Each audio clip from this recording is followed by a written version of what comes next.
Hey guys, welcome back to the shop. My name's Adam. So it's been a little bit of a slow week for me around here. Not a lot of work that was getting done. I had some problems with my feet.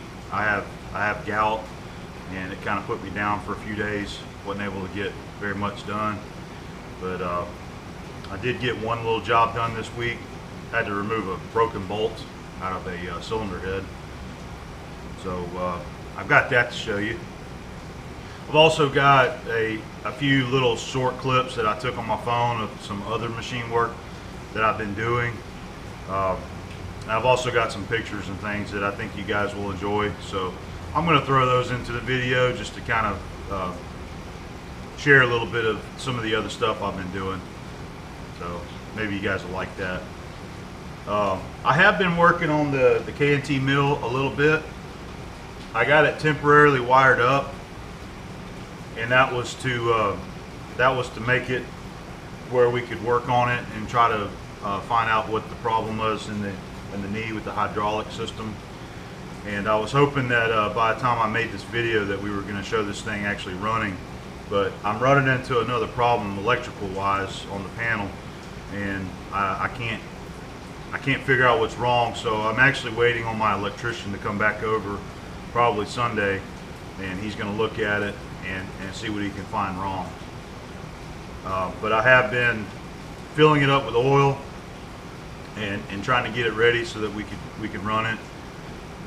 So anyway, I got a little clip of that I'll probably throw in. So anyway, we are making a little bit of headway on the K&T, and I'll show you as that progresses, okay? I've also got, we've been talking about books here lately, and everybody's been sharing some of their books. I've got a couple more that I want to show you, some that mean a lot to me and are interesting books. So I'll pull those out and we'll take a look at them, okay? And I think that's about it. So we'll get to some machine work and some other stuff, okay? Hope you guys enjoy. Okay guys, here's the first book that I want to show you. This is called Running an Engine Lathe. This was made by the McGraw-Hill Company, and it was written by Fred Colvin. Running an Engine Lathe. And I guess this was printed back in 1941. So this book here was given to me by Sonny. Sonny was another machinist that worked with us in our shop, and he was another mentor of mine, just like Dad was. Sonny taught me a lot. He was a great machinist, and I enjoyed working with him. And he gave me this book a while back, and this book was given to him by this man here.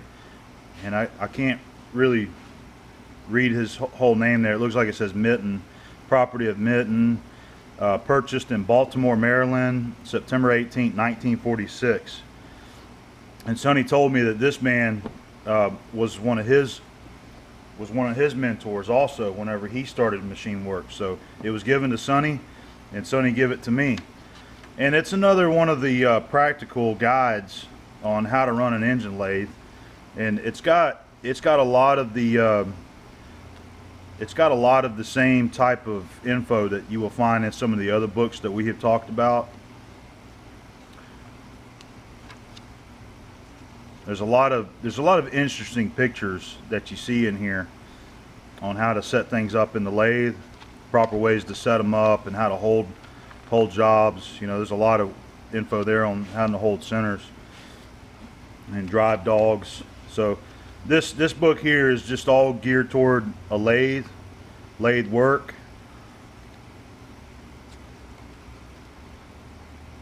There's faceplate work. Steady and follow rests. Chucks and chucking. Hey, look at that. I recognize that work there. 4-jaw chuck, holding in regular shaped pieces. Making a collet for a lathe. Look at that. So just another fun little book to read through. There's info on how to turn tapers. There's turning tapers between centers. Let's see if there's some cool pictures there that you can see. There's thread cutting, measuring the thread, tool bits. That's a neat looking threading tool. Look at that. Chasers. Square thread and Acme. Indicators. How to look at that. There's one of them stare at back plunge indicators.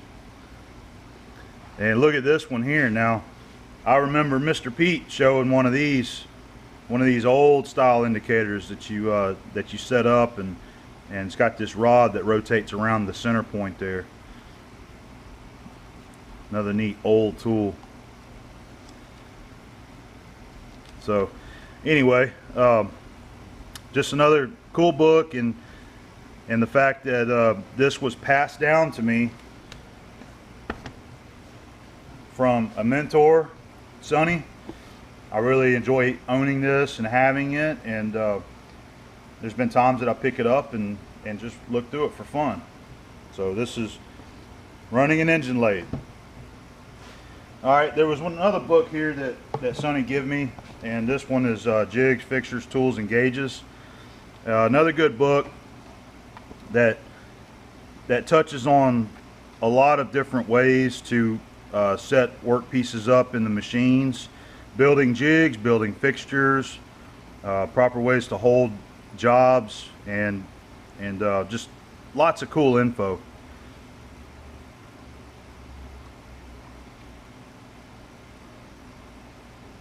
So I haven't read through this one very much. I have in the past. I looked at it, but anyway, this was made by written by Gates. Jigs, Fixtures, Tool, and Gauges. Technical Press. I believe, I don't know for certain. I think that's who produces Tom Lipton's books. So anyway, that's another cool book there that Sonny gave me. And I got one more here to show you, and this is very special to me.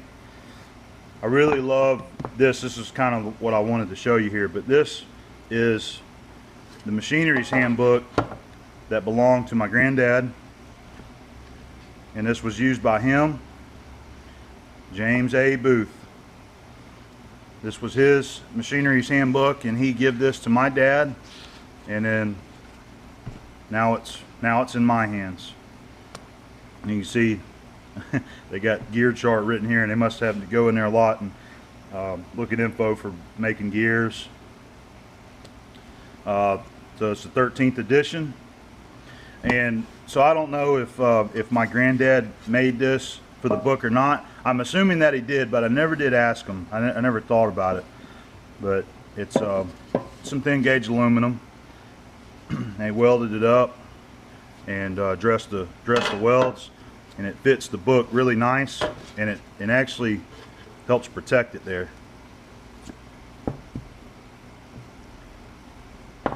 So that's one of my really special machinery's handbooks right there.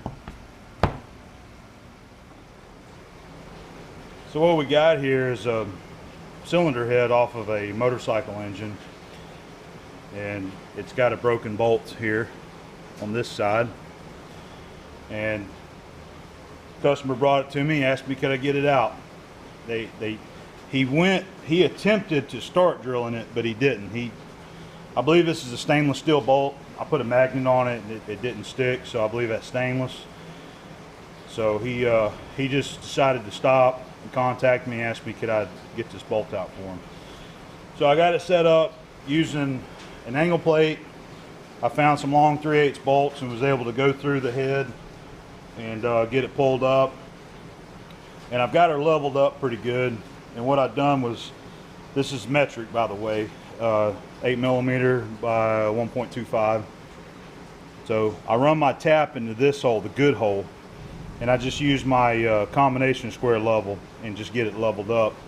And that should bring us plenty close enough for what we're doing here, what we need. So getting her centered up, what I usually like to do is to, I'll put an end mill in my chuck, and I'll use that to kind of center up on where the bolt is. Let me get you a little closer.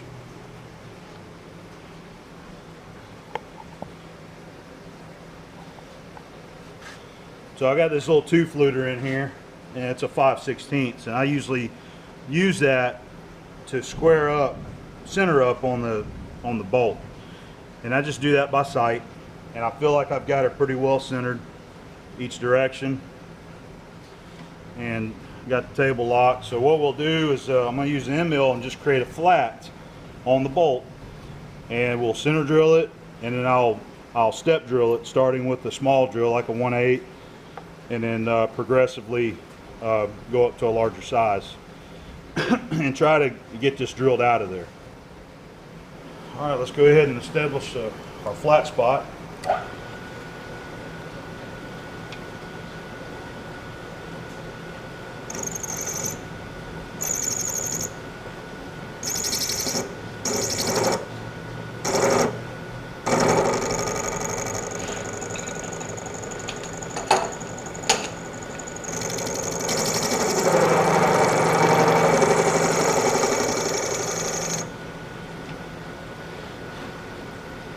Okay, that's about there. Hit it just a touch more. Now this is not the proper way to use an end mill. This is the only time I do this, just to kind of flatten out the end of the bolt here.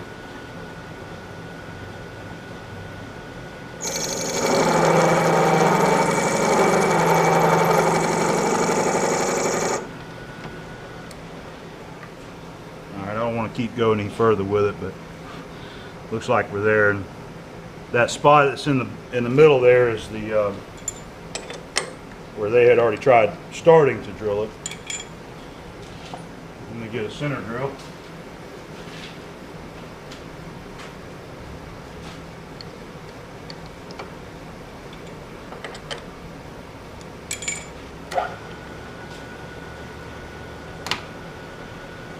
I'm hoping that I can get it centered up without it trying to walk on that little divot there. Okay.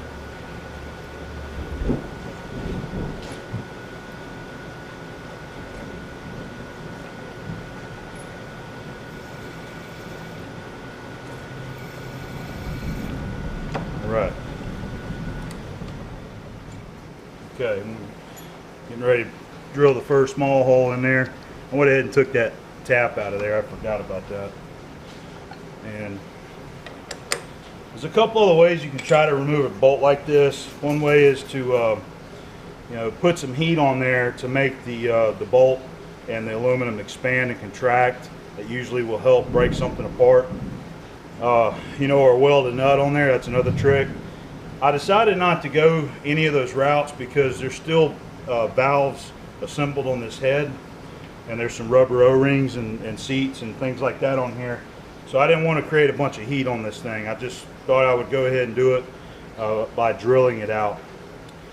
So we may try a little ease out and easy out once I get this whole hole in there, but I doubt that it's going to bring it out of there, but we'll try it anyway.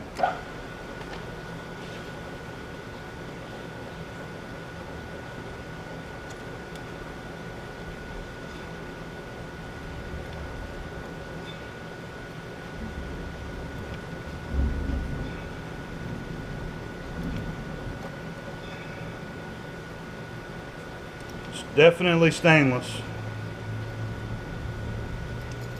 Okay, made it through.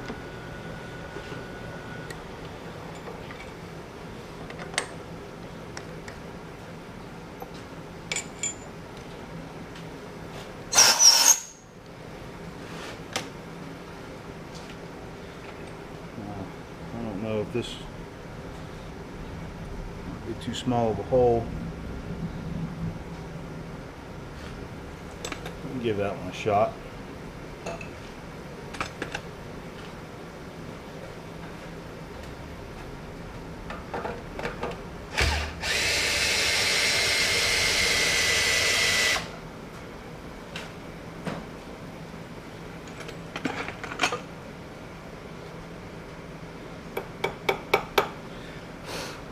dust all over my hammer.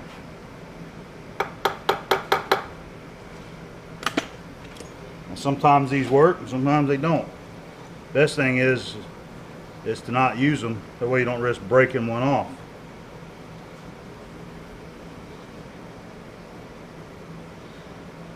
Okay, it feels real tight. I'm not going to go any further with that because I don't want to have to drill out my own ease out.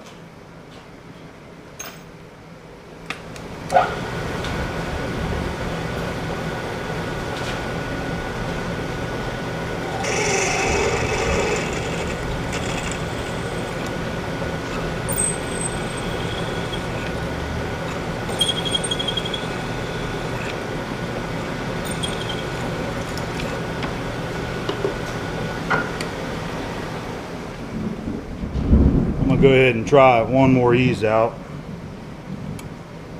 No, maybe not. Hole ain't big enough. That one is.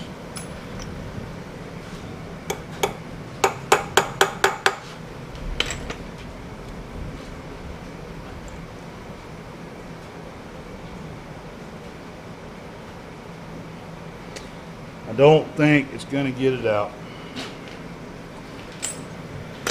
All right, we're drilling it out of there.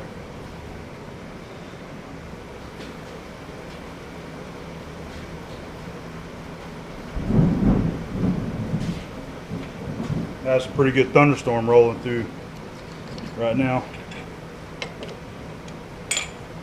I'm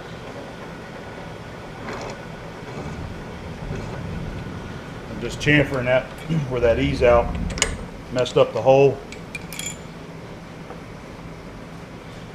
All right, this will be our tap drill size here.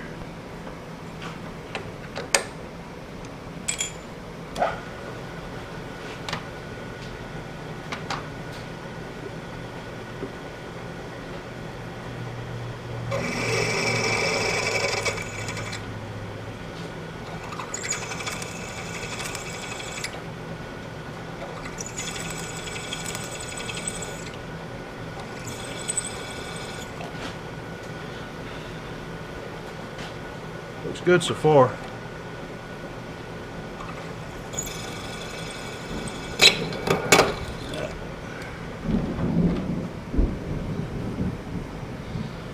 It caught it there at the bottom and screwed it on down in there.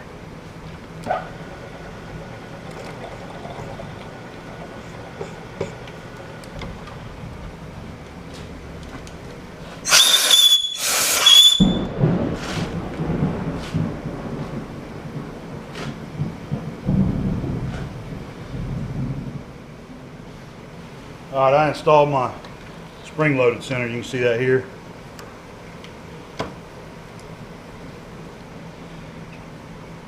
We got our tap, so we should be able to just run this through the hole and clean it out.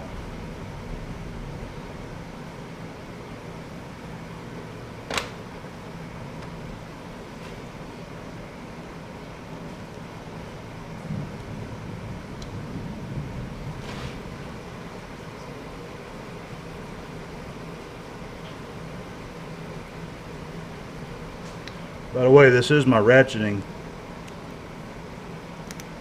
It's my ratcheting tap wrench. I don't think I ever showed that.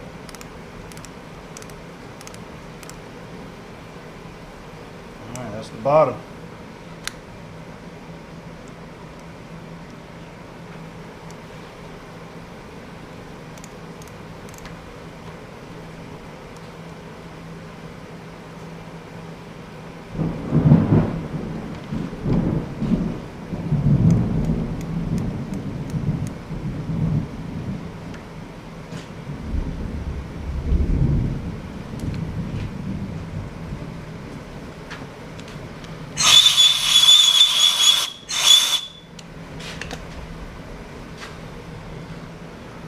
Alright, well that's it. It got it all out and the tap felt nice in there.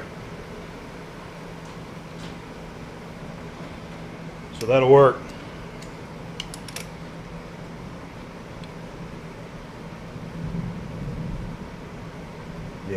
it's got a good fit.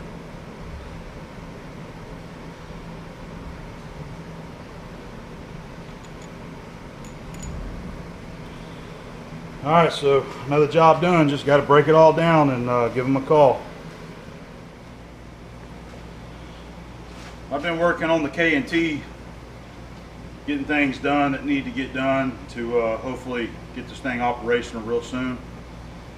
So I've actually got it temporarily wired in so that I can run it. And right now, what I'm doing is just filling the column up with the oil. James actually had drained this before I came and picked it up. So I've got me some oil that I'm putting in there now. Try to get it topped off and check the knee, make sure there's enough oil in the knee, and let's fire it up, and hopefully we'll fire it up and see it run a little bit. So this is about the only way I've got to do this. I've got a bucket of oil over on the table, and I'm using this bucket, I'm filling it up, and then I'm putting it into the filler cap here. And I'm using my pig mats for any splash over, which I've already got some.